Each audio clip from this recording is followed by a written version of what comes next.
voir l'averse qui ruinait la flamme, qui brûlait la trique, qui frappait la chienne, qui mordait la chatte, qui mangeait la tourbe.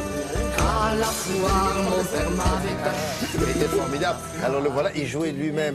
C'est un virtuose du violon. Il avait les cheveux comme ça. Il les a toujours. Alors, ils ont un tout petit peu blanchi, ils sont un peu Oui, plus ça arrive grisonnants. à certains. Mais rien, vraiment, mais rien du tout. Il saute un peu moins sur scène. Bah oui, les années sont un peu passées.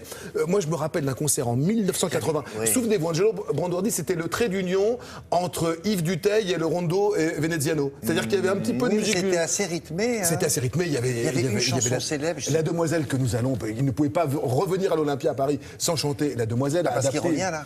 Il revient, il était il y a 3 jours à Paris, nous y étions. Alors Angelo Branduardi, c'est un virtuose du violon. À l'âge de 11 ans, il accompagnait tout ce que l'Italie compte de stars chanteurs. Et puis un jour, un producteur lui dit « C'est pas que tu sois beau, mais t'as un look ». Effectivement, il avait un look à l'époque. Et donc il l'a fait chanter. Et en plus, il chantait super bien. Il incarne le troubadour des temps modernes. Dire que c'est quelqu'un d'assez particulier, c'est rien de le dire. Vous allez voir, Mais on a tout compris. Ah ben il était assez bondissant. Ah, il bondit, puis dans la tête aussi, il bondit, mais je vous assure, voilà, c'est très Allez, bien. On y va. Andiamo.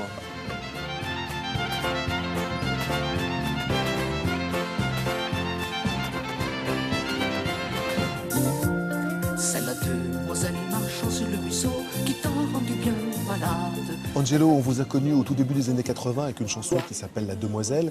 Qu'avez-vous fait depuis toutes ces années? Oh bien, j'ai vécu, qui est la chose la plus belle du monde. Carpe diem, disaient les latins.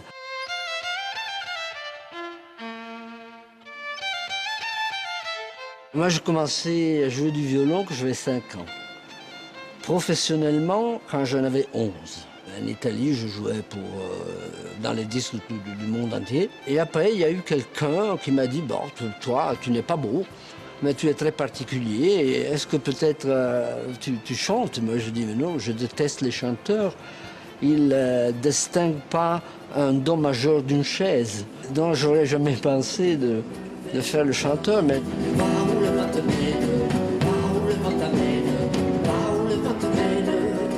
Qu'est-ce que vous avez envie que votre musique procure dans le cœur des gens? Le mot est trop gros, mais une espèce d'extase. Alors sa mère, la fille t'appelait.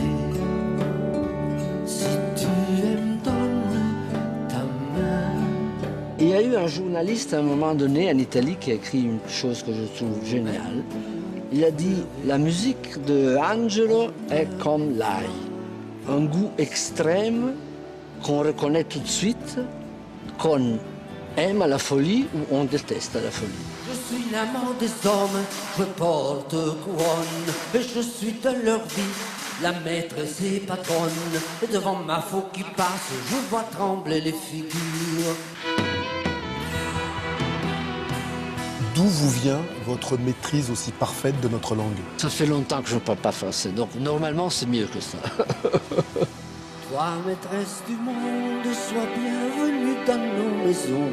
Cause la fougue de toutes nos musiques. Moi j'ai étudié français à l'école, et puis je venais en France, on prenait la 500 Fiat, tous les vendredis soirs en 4. On arrivait à Paris, bien sûr j'avais des petites amies, des fiancées, avec lesquelles je pratiquais plusieurs choses.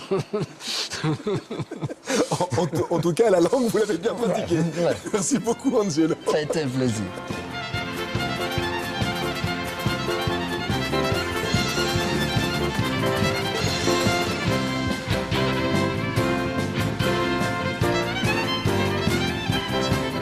C'est très joyeux, ça fait fête au village au Moyen-Âge.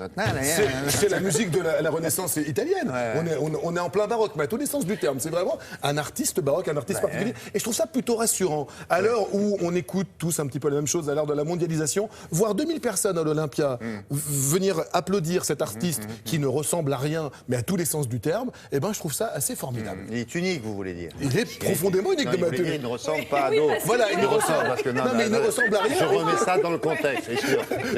Je m'en occupe. il veut dire. C'est pas, il ressemble à rien. Non, c'est pas Non, ça. pas du tout, je l'ai pas Il dit dit comme il ça. ne ressemble à personne. Voilà. Il est unique. Voilà. Merci beaucoup. Merci de m'avoir traduit. Ça m'évitera d'aller une fois encore en prison. Merci. Voilà. Je vous en prie. Au revoir. C'est Carla Alors- Bruni qui signe cet Ah texte oui, en voilà. français maintenant. Quand même, une franco-italienne. Étienne Rodagil, qui avait signé les plus grands succès d'Angelo Brandordi, n'étant plus, c'est Carla Angelo. Bruni, c'est Carla Bruni qui Carla signe Bruni. maintenant ses chansons. Très bien. Voilà. Allez. Voilà, bonne chance. Merci.